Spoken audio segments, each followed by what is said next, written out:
Japan.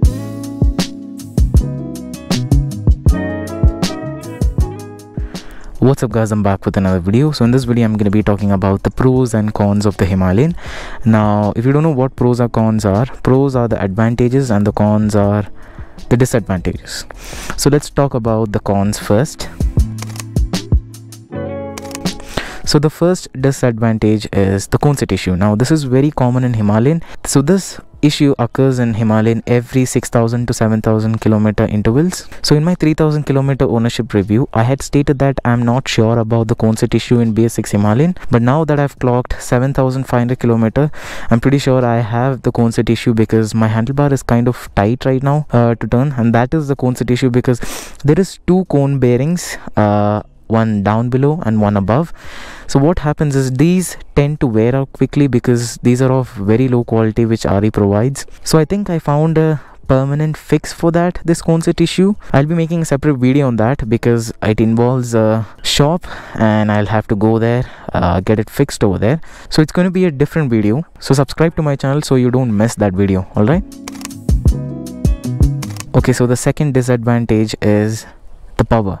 Now initially when you buy the bike, you might feel this bike is really underpowered because it only has about like 24 bhp. Yeah, 24 bhp, which is really low for what this bike is for a 400cc machine. But after a couple of days you'll usually get used to it, and I'm pretty used to it right now.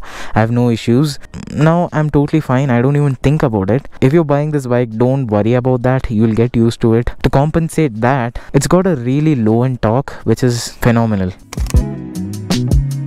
Okay, so the third one is the engine heating. Now this bike heats a lot during heavy traffic, I mean jam-packed traffic, and that is not really a disadvantage because it's a 411cc machine, man. What can you expect? It's gonna of course heat. I mean, you have to live with that. I don't personally ride this bike in city traffic, or I don't use it for daily purpose. No daily commuting, nothing like that, so I'm not really worried about that. But if you're doing daily commuting, you should probably worry about that because it heats a lot, and also in city, in a heavy traffic, your mileage is going to dip a lot, so you guys have to think about that. All right, okay, so the fourth disadvantage are the tires. Now these tires are good, I'm not complaining about that. It's good in terms of wet grip and dry grip, I'm not talking about that, but the problem is it wears out quickly. Now I have some friends whose tires were fully worn out at 4,000 kilometer. I mean, that is pretty low. That is very low. Now this is my tire condition at 7,500 kilometer. So in my whole 7,500 kilometer on this bike, I would have done about 20% on off-roads and 80% on roads. But upgrading it to Apollo Timson might be a good option, I suppose. That's just my personal opinion. Don't kill me in the comments. So yeah, I think that wraps up for the disadvantages or the cons. Now let's go to the pros, that is the advantages. Okay, so the first advantage is the ride quality. Now let me tell you something, the ride quality is insane and phenomenal, no doubt about that. Royal Enfield describes this bike as built for no roads and all roads. I mean, that is pretty much 101% correct. Like, it can go anywhere, man. Like, what the hell? It can go anywhere. I could easily cruise on this bike for about 200 kilometers in a stretch without any brakes, no problem at all. Especially considering the condition of the Indian roads, you probably want to consider buying this bike, you know.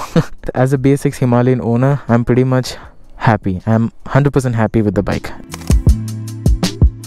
So the second advantage is the low end torque. Now the low end torque is insane. It's about 32 Newton meter torque at 4,500 RPM, I suppose. I guess it's correct. This torque is really helpful when you go on off-roading, when you're riding through a guard section. It's really good. Like, it just pulls you, no matter how many weight you have on your bike, no problemo. Coming to the third one, mileage. Now I don't know if it's just me or if it's just this bike, but I'm getting a shit ton of mileage, about 40 plus on highways. I used to get 35, 36 on highways, but now I'm pretty sure I'm getting more than 40. But in cities I get around 27 to 30. This bike is mainly focused on touring, and during touring I'm getting a lot of mileage, so I'm pretty fine with it. Okay, coming to the fourth and the last advantage of the bike, the price.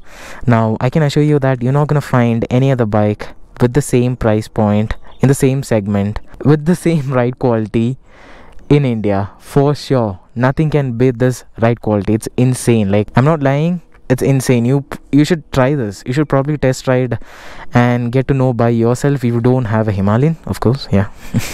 What am I talking? 2.5 lakhs and you get this. That's pretty much a good deal, to be honest with you.